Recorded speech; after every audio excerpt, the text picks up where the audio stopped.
Exodus chapter 23, starting at verse 1.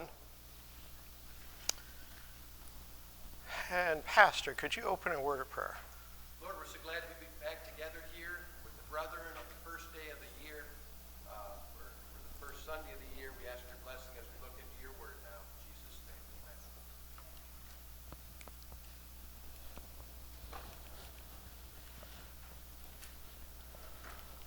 Isaiah, can you allow me to advance here? Thank you. So we've been working through the Book of the Covenant section of Exodus, which covers chapters 21 to 23, and have worked through various laws that are in that, and are in a section now that we started last time on social requirements that was broken into kind of three subsections with an introduction. And there was an emphasis in these sections on compassion for the vulnerable, the relationship between the Lord and Israel as being foundational for that, and then today an impartial judicial system. We've talked about how that, potentially two marks of a culture or society is how they treat the vulnerable and their judicial system. And with the Mosaic Law, it is to be a reflection of God's character. And so it's no accident that in this section that we have compassion for the vulnerable and an impartial judicial system. In between that, a section on the relationship between the Lord God Jehovah and Israel. Because really the foundation for this covenant law is what God has done for the Israelites in leading them out of captivity under an oppressive regime in Egypt to make them a separate nation, to be a light to him. And so there's this emphasis here on first the relationship that was instituted by God with Israel that then allowed them to have compassion for the vulnerable and an impartial judicial system. And in both of these sections, there's been a little bit of a difference than some of the other portions of the Mosaic Law that we've looked at, in that these are statements of what the Israelites were to do, but for the most part, there were not a lot of explicit mentions of either provision or statements of punishment for one who breaks these laws. Instead, there's the inference that God is the guarantor of these, and that disobedience to these, the individuals would answer directly to God. Kind of like what we saw at the beginning of Exodus, where Pharaoh and the Egyptians had to answer directly to God for their actions. And that's emphasized here in this section. We saw this section started last week with chapter 22, verse 21. You shall neither mistreat a stranger nor oppress him, for you were strangers in the land of Egypt. And we're going to see this section ends with verse 9 of chapter 23. Also, you shall not oppress a stranger, for you know the heart of a stranger, because you were strangers in the land of Egypt. So these sections are framed by this reminder of the treatment that they had under the Egyptians. And even though it's not explicitly mentioned, kind of the reminder that the reason they're no longer under that oppression is because of the salvation that God brought through the 10 plagues, and then especially at Passover. And that as they are developing into a nation here and headed into the promised land, that they are not to fall back on what they experienced in Egypt.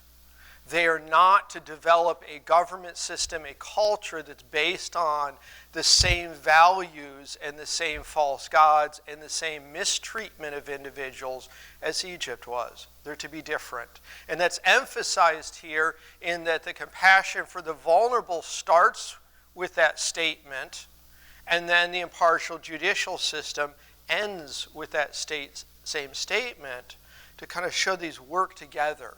And the reason they're able to do that is in the center, the relationship with the Lord.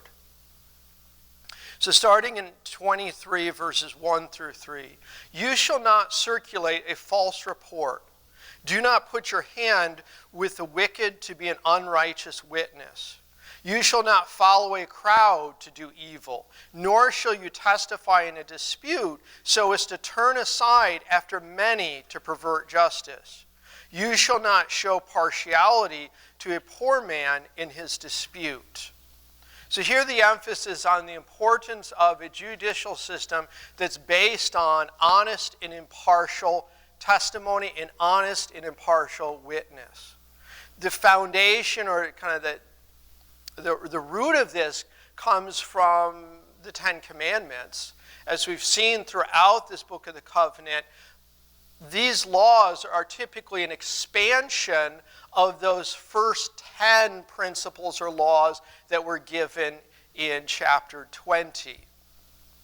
And here, you shall not circulate a false witness. And there are kind of 3 reasons given as far as tied to that. Do not put your hand with the wicked to be an unrighteous witness. So it's not stated here in the law, but later in the Old Testament law, it's stated that whenever there's witness, one witness isn't sufficient. There needs to be 2 or 3 witnesses. And that was partially a guard against an individual who was testifying falsely, in that if that individual's testimony was not corroborated with others, it was seen as being suspicious or not necessarily particularly trustworthy. Well, because of that, it's important here for an individual here, as it says in 1, not circulating a false witness, do not put your hand with the wicked. So the collusion of 2 or 3 people circulating the same false witness becomes very dangerous under this judicial system, because it was based on multiple 2 or 3 witnesses testifying truthfully and honestly. Whereas there's collusion and there's individuals who are banding together for either self-gain or malice, justice doesn't go forward. And so it's explicitly stated here, do not put your hand with the wicked. Do not give a false report. Do not collude with others for malicious or false gain. And that's emphasized in verse 2, you shall not follow a crowd to do evil. So the second is not being influenced by a majority if the majority is in the wrong. Now, if the majority is giving truthful witness, this isn't a problem. Here in this, it's not, you shall not follow a crowd, period. Because if the crowd is going in the right direction and there's unity and truth, you should be doing that. Which is why it's not, you shall not follow a crowd, period. It's you shall not follow a crowd to do evil. Again, that collusion among a group. And here, this is a warning to an individual who knows the truth, wants to state the truth, but then looks around at the majority, and the majority is saying something different. And it's like, well, I should just fall in line with the majority. And here under the Mosaic Law, the Israelites are warned, don't do that. And we see a similar thing throughout the gospel, where the true believers, the disciples, were encouraged by Jesus that even though the multitudes were falling away, that they should remain true to him. So the same principle applies today. Nor shall you testify in a dispute so as to turn aside after many to pervert justice. So following the popular opinion when it's false is a perversion of justice. And then verse 3, you shall not show partiality to a poor man in his dispute. True justice, there's no favoritism. And we're going to see further on, favoritism towards the wealthy is condemned. But here the first is favoritism to the poor, which may seem a little strange. And this isn't that, especially in the light of the section we went through last week, compassion for the vulnerable. But showing partiality is not the same as showing compassion. It may be human nature to look at an individual and have pity and sympathy on them because that individual is in a vulnerable position. Here the poor is mentioned, but I don't think this just applies to partiality to the poor. I think this would apply to any of the vulnerable groups that are mentioned in the compassion for vulnerable.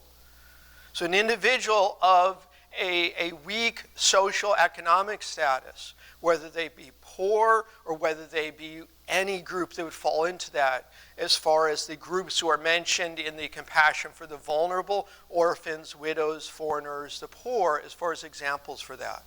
Here what it's saying is if there's an individual who has committed a crime and is deserving of punishment, that individual should not be shown partiality because they're poor, or because they're a slave, or because they're a foreigner, or because they're an orphan.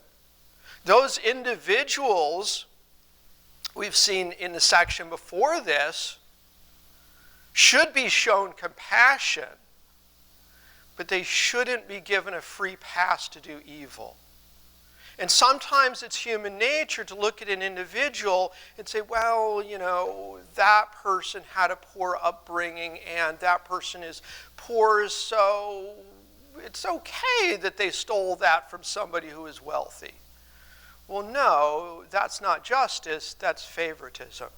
That here there needs to be a balance between compassion for the vulnerable, taking care of the vulnerable, not mistreating, oppressing the vulnerable, but on the other hand, not allowing the vulnerable to use that as an excuse to commit evil. And so in this case, showing partiality to a poor man in a dispute is lumped in there with the false witness. Because saying, oh, well, it's okay that this individual did this because of their circumstances, well, no, that's not justice. Now, to kind of emphasize the root behind this, we have verses 4 and 5 in this section that at first seem like they've kind of drifted away to a different topic, but they really haven't. If you meet your enemy's ox or his donkey going astray, you shall surely bring it back to him again. If you see the donkey of one who hates you lying under his burden, and you would refrain from helping it, you shall surely help him with it.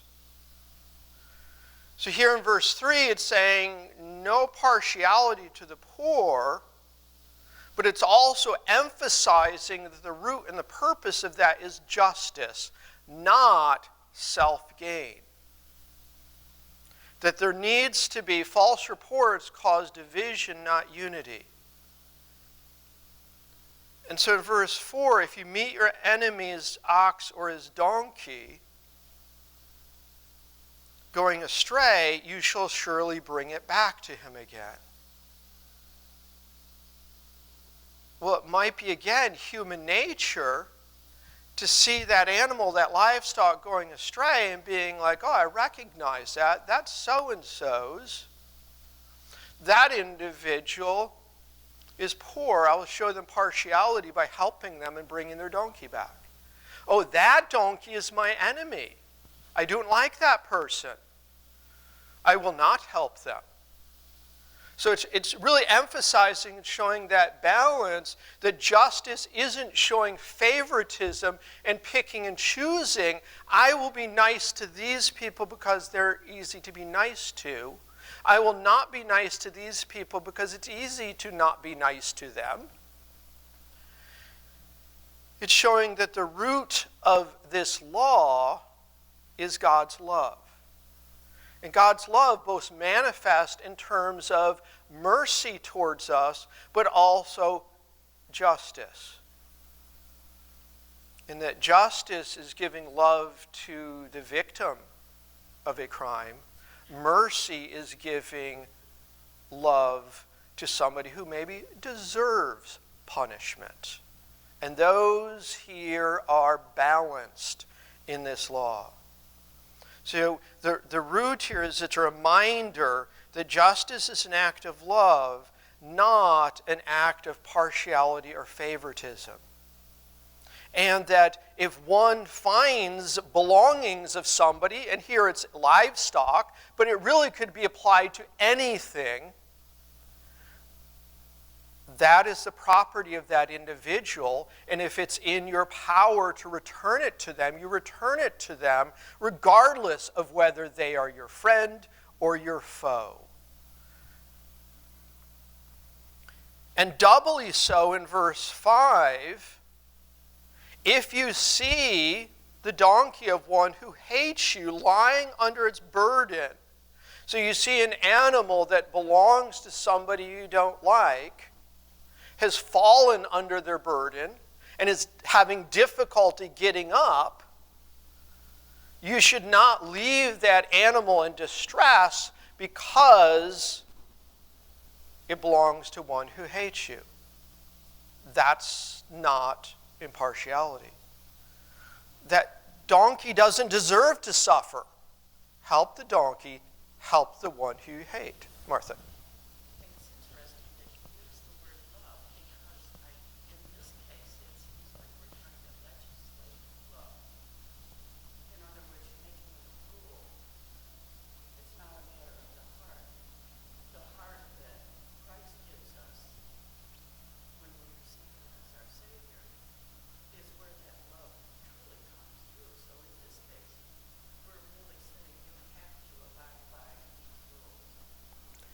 To some extent, yes, but I think what you're saying is absolutely actually the point of this. And that is the only way that this covenant law works is if the Israelites first and foremost have a right heart relationship with the Lord. That we've seen through Exodus that God does something and then the people are told to respond in obedience. It's not that the individuals are told here, and it doesn't work this way either.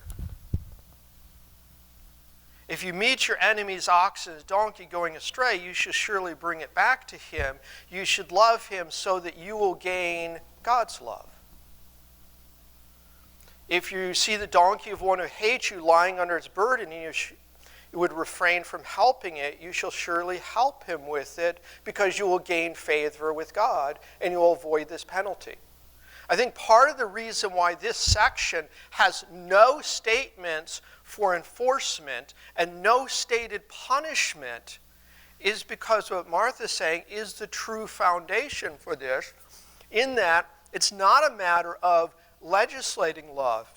It's a matter of doing these acts because of first a right heart relationship with God, recognizing the love of God, what he has done for us, and then extending that as a reflection through the laws, through the judicial system, through the compassion for the vulnerable. So it's not a matter of trying to legislate love, I don't think, from the standpoint that you must love these individuals or you will lose God's love, or you will have this punishment that you're sold into slavery, or you have to pay back 5 donkeys because of that. We don't see that here.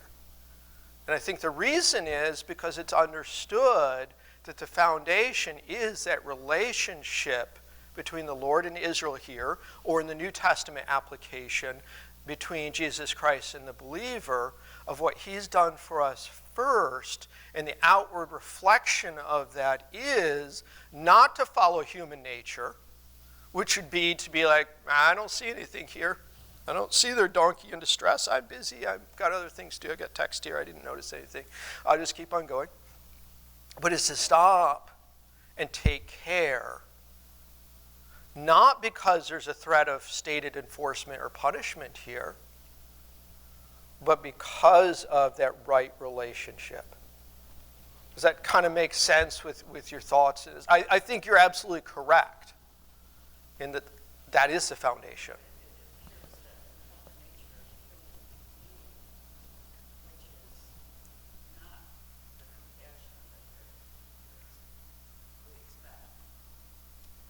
And we have that because of our sin nature. Actually, we have that, I don't mean we have the compassion because of our sin nature, but we have that attitude that sometimes goes against that because of that inward sin nature that is so easy to feed. And the opposite of that is yielding to God's love and God's Spirit. And the outward acting of that is in not just an impartial judicial system against those we like, but an impartial justice system against all.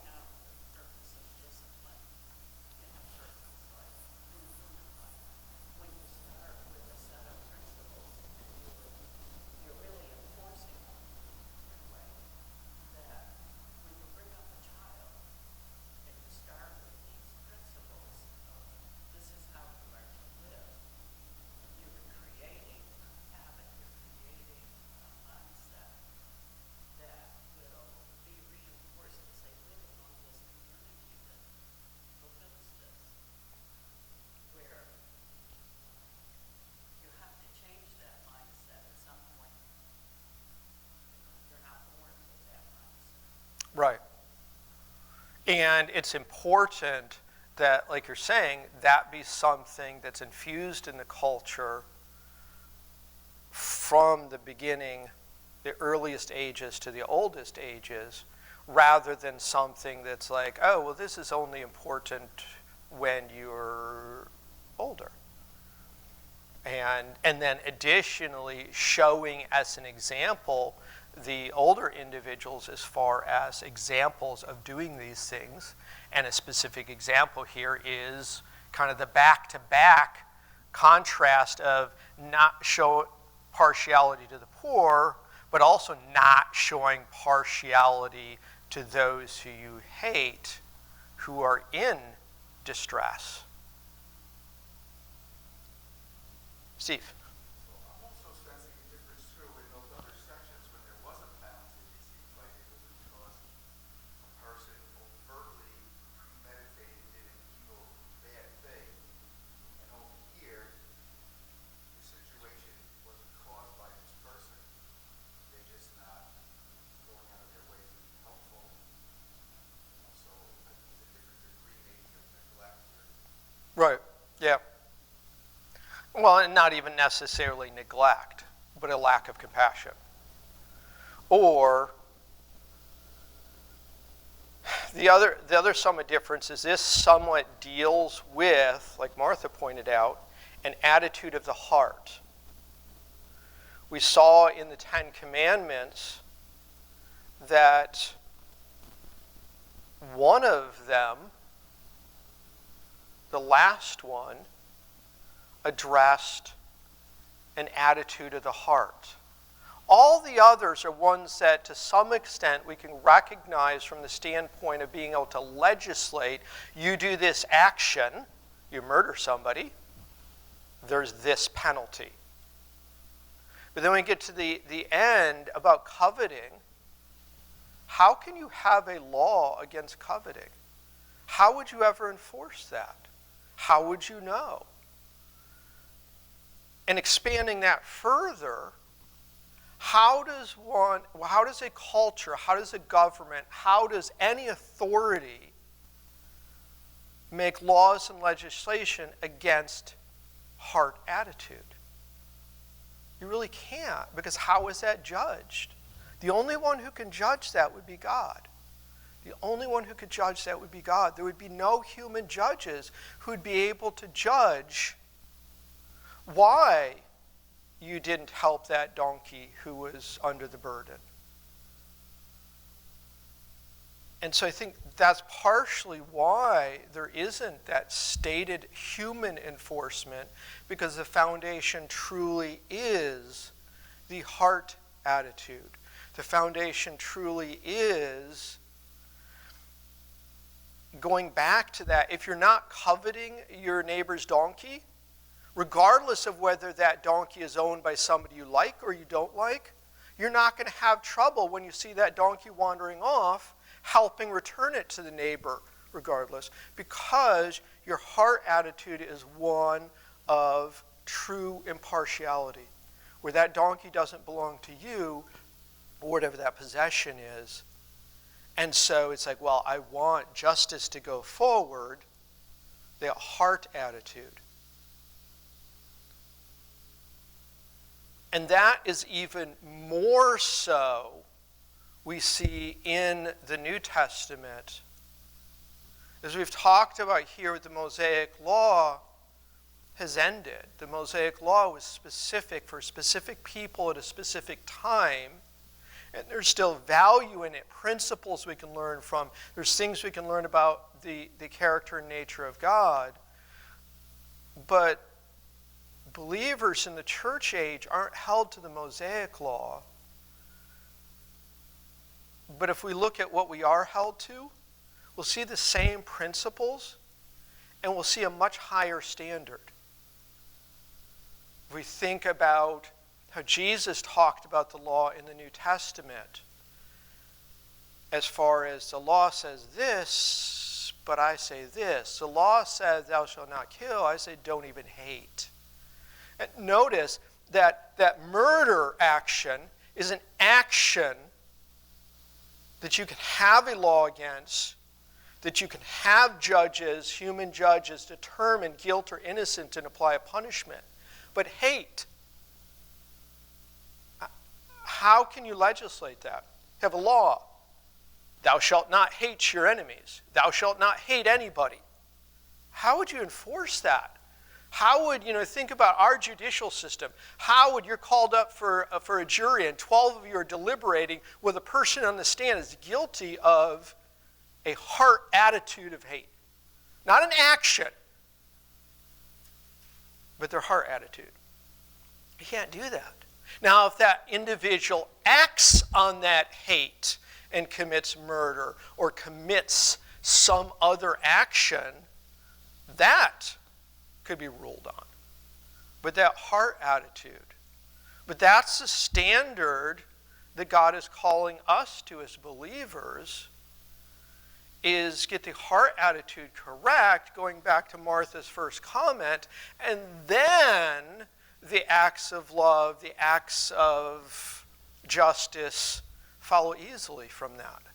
Because if the heart attitude is correct, do you even need to have a threat of a punishment or penalty to do what's right? On the other hand, if the heart attitude isn't right, then it becomes much more difficult. Same thing with the false witnesses here. How do you tell for sure if somebody's lying? Well, if you have absolute evidence that the individual isn't telling the truth. But here in this context of a culture that doesn't have the forensic sciences that we do, if there are 3 individuals who come into the village and give a false report that somebody else stole their sheep, and all 3 of them swear that this happens, how do you know there's false report there? You don't. But if those individuals have the right heart attitude and understand that saying that goes against God's law,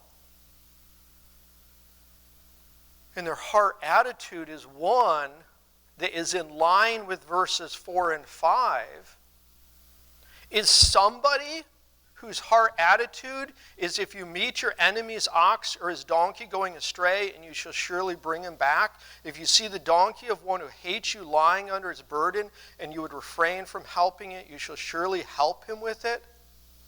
Is an individual who follows those principles one who's likely going to lie in a court of law? Probability is probably not. because that individual has a heart attitude that if they are helping that one who they hate, are they going to give false witness before a human court, let alone God? Probably not. Because again, of that heart attitude that Martha brought up. Even though it's not explicitly the point of these verses, there's something else also here. That within the Mosaic law, there's also to be compassion not just for people, but for animals. Here in the Mosaic law, there have been things like if you see this donkey laying a burden, even if you're to your enemies, hated enemies, donkey, you should help them because you should not take out your attitude towards that person on a harmless creature who is one of God's creations.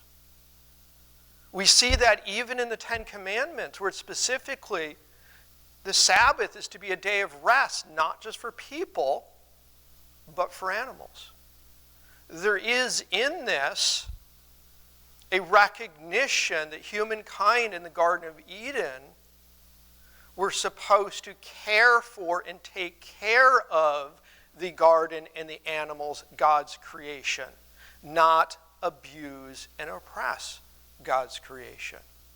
Even though humankind in the Garden of Eden was given to be authority and dominion over creation, that wasn't to be abusive and oppressive. And we see the same thing here. The individuals called on, in this example, to help out an animal who's in distress. And not use the fact that that animal is owned by somebody they don't like as an excuse to not show compassion for this animal. So even in this impartial judicial system, we have worked into it, into the fiber of this compassion for the vulnerable, even vulnerable work animals. The donkey was a work animal and wouldn't have the same status as a human being, but just because it doesn't have the same status as a human being doesn't mean it should be mistreated and abused. Verse 6, you shall not pervert the judgment of your poor in his dispute. So kind of in parallel with verse 3, you shall not show partiality to a poor man. So out of sympathy, you should not withhold judgment and penalty because a person is poor. The flip side, though, is you shall not pervert the judgment of your poor in his dispute.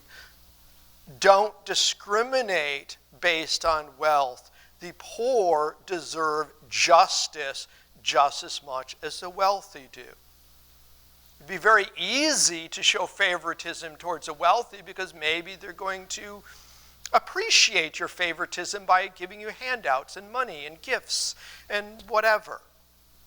Where the poor will never do that because they can't afford to do that. And so here it's balancing and saying, well, out of sympathy, you should not withhold judgment from the poor who deserve it because of the evil they've done. The flip side, though, is do not pervert judgment of your poor in a dispute. Do not show favoritism against them just because of their social standing. Keep yourself far from a false matter. Do not kill the innocent and righteous, for I will not justify the wicked. So here, even though there aren't, as we've said, specific provisions for enforcement or punishment, there's a clue here that in this section, God himself is the guarantor of this, and God himself is saying he will not justify the wicked. He is the one that ultimately, the individual who's giving a false report, the individual who is not acting correct, has to answer to. It's not that the individual has, just the freedom to do whatever they want. They'll have to answer to God. Also in this, keep yourself far from a false matter. Do not kill the innocent and righteous. A rush to justice that convicts the innocent isn't justice. So in this, in a culture wanting to bring justice, has to be careful not to rush to that and end up convicting, and in this case, since it's an example of a capital crime, killing the innocent. There needs to be appropriate measurements and safeguards put into place that one doesn't rush to justice. And within Israel's laws that were built up around these principles were laws that prevented capital punishment to be being carried out immediately. There had to be a certain amount of time between when the individual was brought on trial and when the individual was actually executed. Verse 8, you shall take no bribe, for a bribe blinds the discerning and perverts the words of the righteous. So going along with kind of the corollary to you shall not show partiality to a poor man, you shall not show partiality to a rich man, because even though it's not specifically stated that way, who's more likely to be handing out the bribe? The poor individual or the rich individual? It's the poor individual doesn't have the wherewithal to hand out bribes. So verse 8 could have read kind of in parallel with verse 3. Verse 3, you shall not show partiality to a poor man. Verse 8, you shall not show partiality to a rich man or a rich person who's trying to sway justice through a bribe or a gift. It wouldn't have to be a monetary bribe. It could be any sort of gift. That there needs to be within a judicial system no appearance of impartiality through the allowance of somebody paying their way out of the crime that they've committed prior to the judgment. Now, certainly, if the judgment is a fine or something like that, that individual is paying their way out. But in that case, it's not a bribe, it's a fine or penalty that has been set down as part of the judicial code as opposed to a bribe. So we have don't give poor favoritism out of sympathy, don't give rich favoritism out of greed. Verse 9, also you shall not oppress a stranger, for you know the heart of a stranger because you were strangers in the land of Egypt. So the section we said kind of closes where it began back in chapter 22, verse 21, with the section, compassion for the vulnerable. You shall neither mistreat a stranger nor oppress him, for you were strangers in the land of Egypt. And there's just a reminder in this section how that the foundation for this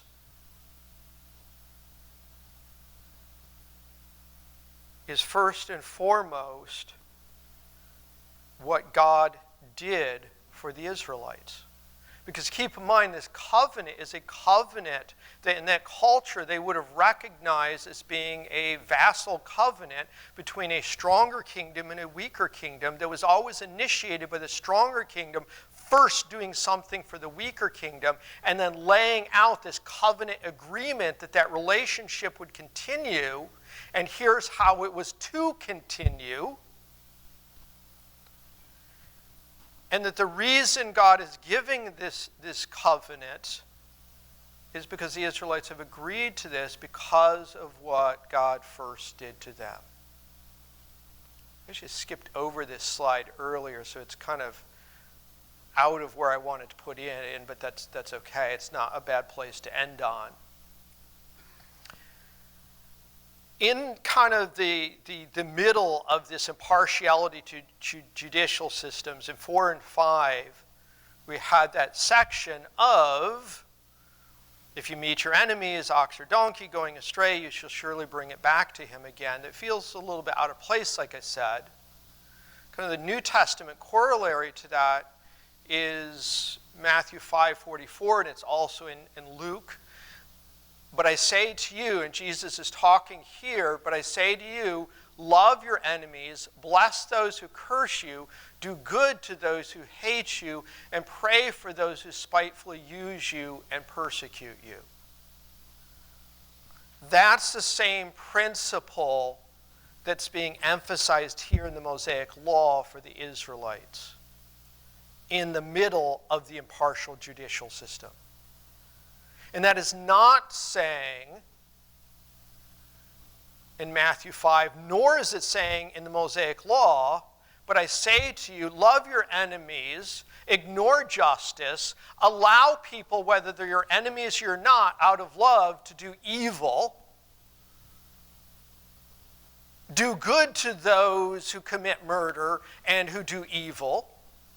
Pray for those that they will continue to do evil who are doing evil. It doesn't say that.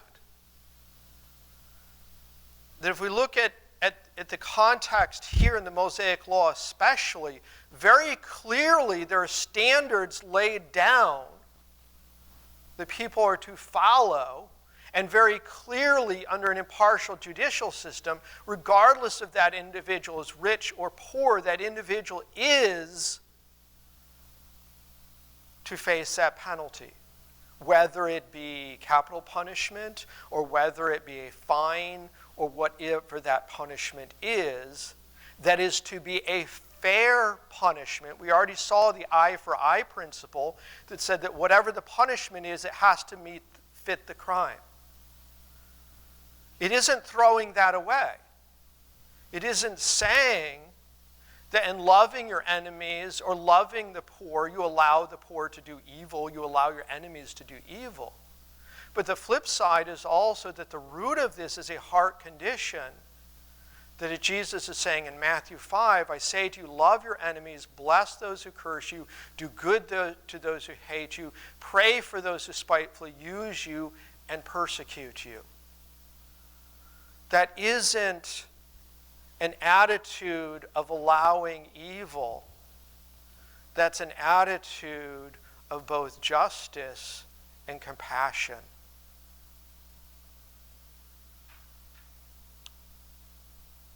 Would it be just, would it be good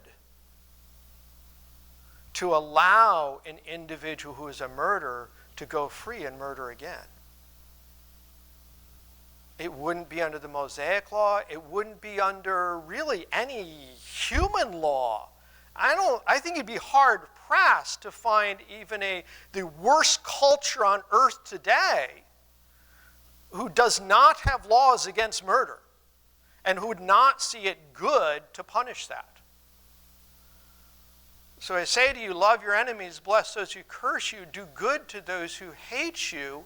Doing good to those who hate you does not necessarily mean accepting evil. It means doing exactly what God is laying out in the Mosaic Law, having a culture and a set of laws and a heart condition that prioritize compassion for the vulnerable and justice for all, poor or rich. Both justice and mercy are acts of love. Impartiality is never an act of love. Martha. I just see in all of this that this is the plan. That God's laying out for the people He has chosen out of this world how to live your life. Because I have a plan and purpose for you. And I want to make you a perfect nation. And He's building on that. He's building on our understanding of that. That this is what I want for you. I have eternal life for you. I have a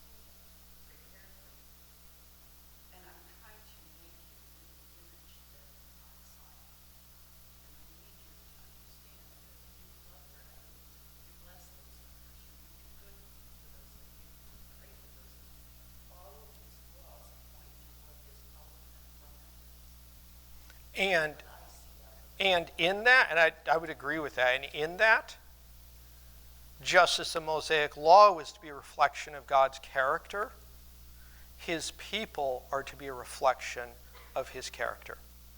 And so because of that, if there isn't compassion for the vulnerable, if there isn't impartial justice, that's not a reflection of God's character. If there isn't love for your enemies, we have in the Gospel of John, John 3:16, for God so loved the world. That verse is so familiar to us that we sometimes forget that that could have been written, for God so loved his enemies, because the world is at odds. That was a just kind of a radical verse even to the Israelites at that time, because they were used to God loving them as a chosen people. But the notion, they understood God loved Israel, but the notion that God loved the world maybe meant they had partially lost the plot, in that the whole point of the Mosaic Law, the whole point of the principles of right living given in the New Testament and the gospel, and everything as far as how the children of God, followers of God, believers of God are to live, is to be a reflection of his nature. And ultimately his nature is that he loved us so much that he gave his son that we could have everlasting life. And that would be a reflection of that through what we see as far as a reflection of him in the Word. So yeah, absolutely. And so I think that's why verses 4 and 5 are kind of in this middle of this section on impartiality of justice. It was setting up Jesus saying, I say to you, love your enemies, bless those who curse you, do good to those who hate you, and pray for those who spitefully use you and persecute you. When he said those words, I can't imagine that any of the individuals, especially the Jewish religious leadership, didn't bring this to mind. That had to sound too much like what was embedded in the covenant law that they held so dear. And some of them recognized that, and some of them didn't. And the same thing today. Doug, could you close in a word of prayer?